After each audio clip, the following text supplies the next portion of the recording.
मंदिर बनाओ, हिंदू भड़काओ, मुस्लिम लड़ाओ, मस्जिद तोड़ो, मंदिर बनाओ। यही कार्य उत्तर प्रदेश की आवाम ने देखा, पूरे मीडिया के सामने लाइव देखा। हनुमान महाबली, मतलब मेरा समझिएगा, बलियों का बली, महाबली। उनका अगर कथा हो, राम कथा हो सिवान में, तो हम हिंदू राष्ट्र आज राष्ट्र पे है, जिसके वजह से हिंदू में अपना एक ईमान है। जिस तरह हमारा ईमान हमारे रसूलुल्लाह पे है, हमारे हसन पे है, हमारे हुसैन पे है, हमारे खुदा पे है, उस न्यूज़ से हम उस नज़र जो श्री राम जैसे पवित्र नाम का अपमान किया, वहाँ पे उत्तर प्रदेश में अपमान ही हुआ ना। हम किसी को गोली मार देते हैं, जय श्री राम का नारा लगाते हैं। बहुत ऐसे आवाम में, हमारे बिहार के ही आवाम में बहुत ऐसे लोग हैं जो इनको भगवाधारी आतंकवादी बोल रहे हैं। नमस्कार, मैं मोहम्मद इकबाल और आप देख रहे बोलता सो न्यूज़। आपको बता दें कि आज हमारे साथ जो शख्स चर्चा करने के लिए जुड़े हुए हैं, सिवान के चर्चित समाज सेवी कह लें या युवाओं के और सिवान जिले के यूथ आइकन कह लें, यह हमेशा गरीबों के कल्याण उत्थान के लिए आगे रहते हैं और हमेशा से भारत के एकता और अखंडता में विश्वास रखते हैं। आइए हम उनसे बात करते हैं डायरेक्ट। माही शेख, जो किसी परिचय के मोहताज नहीं है। स्वागत है सर आपका हमारे चैनल में। बोलता सिवान और सिवान के आवाम को मेरा सलाम, प्रणाम।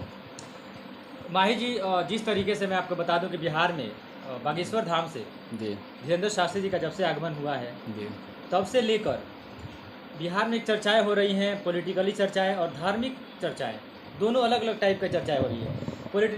पॉलिटिकली जो भी राजनीतिक चर्चाएं हो रही है, उसमें खिलाफत हो रहा है, और जो राजनीतिक चर्चाएं हो रही है, जैसे बीजेपी के लोग, जो समर्पित लोग हैं, जो समर्थन करने वाले लोग हैं, वो लोग उनका समर्थन कर रहे हैं। किस रूप में देखते हैं ये सब आप? बीजेपी के अलावा बागेश्वर धाम के धीरेन्द्र शास्त्री को कौन और सपोर्ट कर रहा है, आप ये बताइए। राजद परिवार तो खुद खिलाफत में था, जेडीयू परिवार तो खुद खिलाफत में था। बिहार के, मैं जहाँ तक अपने अंदाज़ा से बता दूँ, 65% आवाम खिलाफत में था। क्यों खिलाफत में था? इसके लिए खिलाफत में था, मैं आपको बता दे रहा हूँ, क्योंकि वो सिर्फ और सिर्फ बीजेपी के एजेंट के तौर पे कार्य करते हैं और बीजेपी का एडवर्टाइज के लिए बिहार में आए थे। इसके लिए तेज प्रताप जी ने कहा था ज़रूरत पड़ने पर हम एयरपोर्ट पे भी घेराबंदी कर सकते हैं। यानी कथित तौर पे ये कहा जाए कि आपके हिसाब से या तेज प्रताप के हिसाब से कि बीजेपी को रिप्रेजेंट कर रहे हैं एक तरह से? बिल्कुल, कोई इसमें शक नहीं है, समझदार आदमी के लिए काफ़ी है। अब जैसे कि हमने बताया 65%, जो 45% आदमी है, जो बिहार की आवाम है और जो बीजेपी को सपोर्ट कर रही है, वही ना गए थे भाई। बाकी कौन गया था? जेडीयू परिवार साइड, राजद परिवार साइड, आम आदमी पार्टी के भी जो कुछ भी है थोड़ा बहुत बिहार में कार्यकर्ता, वो भी साइड थे। तो कौन जाएगा? लेकिन इतना हो हल्ला करने की जरूरत नहीं थी, क्योंकि जिस तरीके से वो आते अपना हनुमान जी का अलग जगाने के लिए आया है, कथा करने कहने के लिए आए, तो आते हैं चुपचाप करके अपना चला जाते हैं। हम लोग हनुमान जी को बहुत रिस्पेक्ट करते हैं। हनुमान महाबली, मतलब मेरा समझिएगा, बलियों का बली, महाबली। उनका अगर कथा हो, राम कथा हो सिवान में, तो हम सिवान के राम कथा में गए हैं, रात के 11 बजे तक खड़े रहे हैं। और जहाँ तक का बात है हनुमान जी का, तो हनुमान जी की हम लोग खिलाफत में नहीं हैं।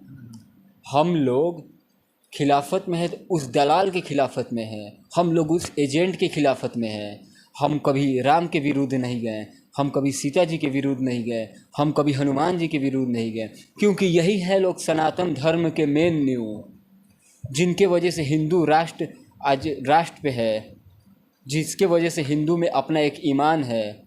जिस तरह हमारा ईमान हमारे रसूलुल्लाह पे है, हमारे हसन पे है, हमारे हुसैन पे है, हमारे खुदा पे है, उस न्यूज़ से हम उस नज़र से देखते हैं। लेकिन कुछ दलाल इसमें आके अगर एडवर्टाइज एक ही पार्टी का कर रहे हैं, बात धर्म का नहीं है।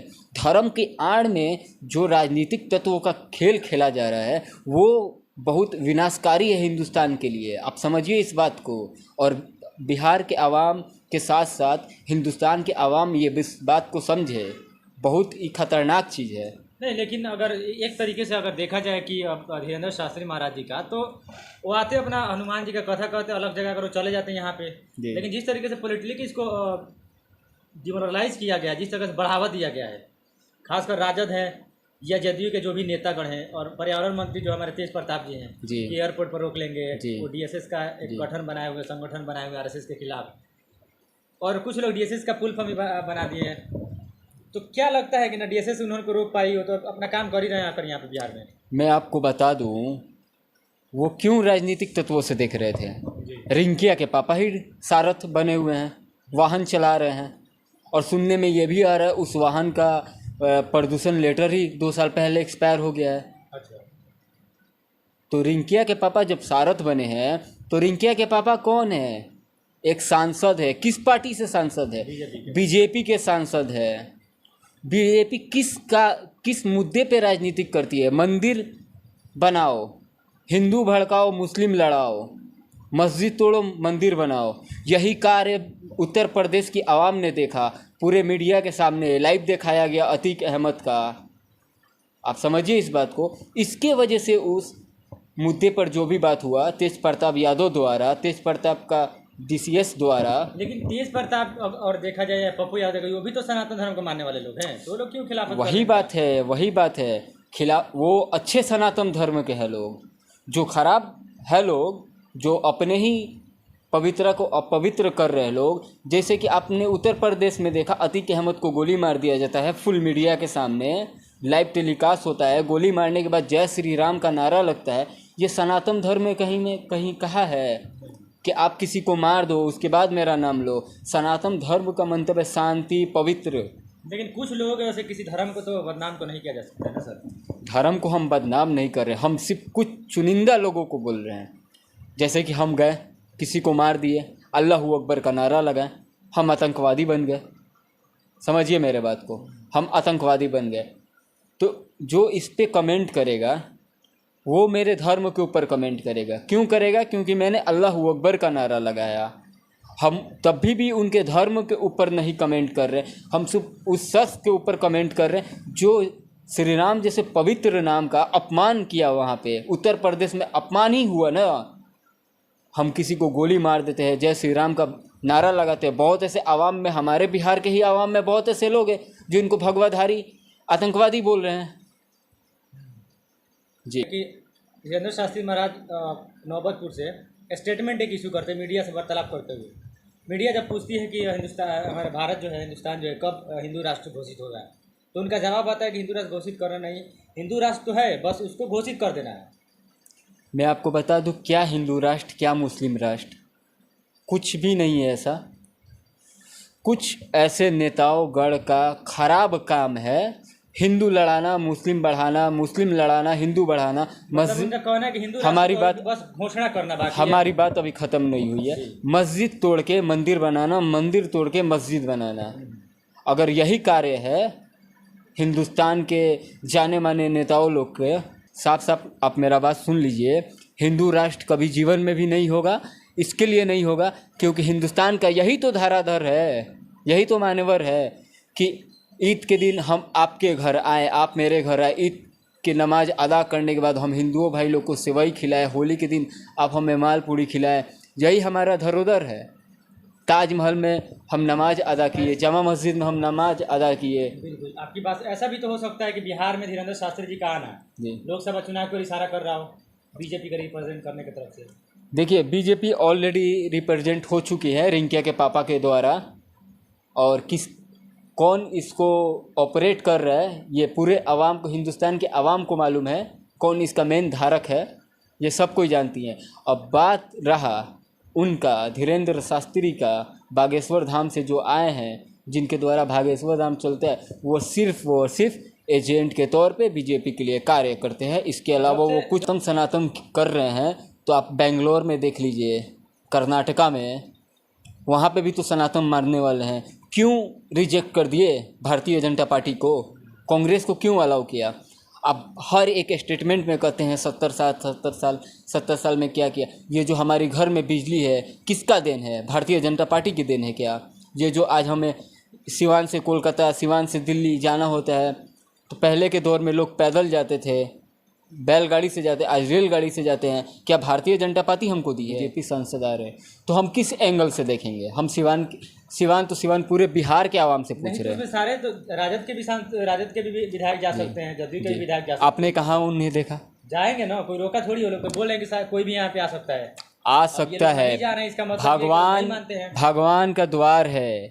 मंदिर मस्जिद में कौन किसको रोका है। वही तो बात है। राम कथा में जब हम खुद गए, सिवान के गादी मैदान में, हाल फिलहाल का बात है, यहाँ पे भी मैडम को भी देखा गया, यहाँ पे कविता सिंह को भी देखा गया, मुस्लिम बहुत सारे जो लोग वहाँ पे गए हुए थे, सारे धर्म जाति समुदाय के लोग आए हुए थे सर। भगवान के घर कोई भी, भगवान के घर में कोई भी जा सकता है, लेकिन एक एजेंट के घर में कोई नहीं जा सकता है। आप इस बात को रखिए। नहीं, एजेंट तो आप लोग बना रहे हैं ना, राजद मैंने बना रहे हैं लोग, जो अपोजिशन वाले हैं लोग बना आप रहे हैं। ये नहीं कह सकते हम एजेंट बना रहे हैं। वो बिहार की आवाम देख रही है, रिंकिया के पापा क्या थे भाई, राजद परिवार से हैं, जेडीयू अगर परिवार से राजद है। बुलाती तो क्या किस क्या? रूप में देखते हैं? अगर राजद की तरफ से सारा कार्यक्रम चलता था। अगर राजद ऐसा करती, अगर राजद के द्वारा ऐसा किया जाता तो वो सिर्फ पंडित के ही तौर पे आते। अगर राजद का वहाँ पे एक भी बैनर, एक भी कुछ भी लगा रहता तो हम विरोध करते, खुल के विरोध करते उनका। जी, जो बात की बातें हैं, लेकिन आपका जो नाम है सिवान के रघुनाथपुर विधानसभा क्षेत्र के मोहम्मद कैफ जो कि प्रत्याशी रह चुके हैं, उनके जो काम है और आपके काम से काफ़ी थोड़ा सा समानताएं देखने को मिलती है सर, क्या कहेंगे इसके बारे में?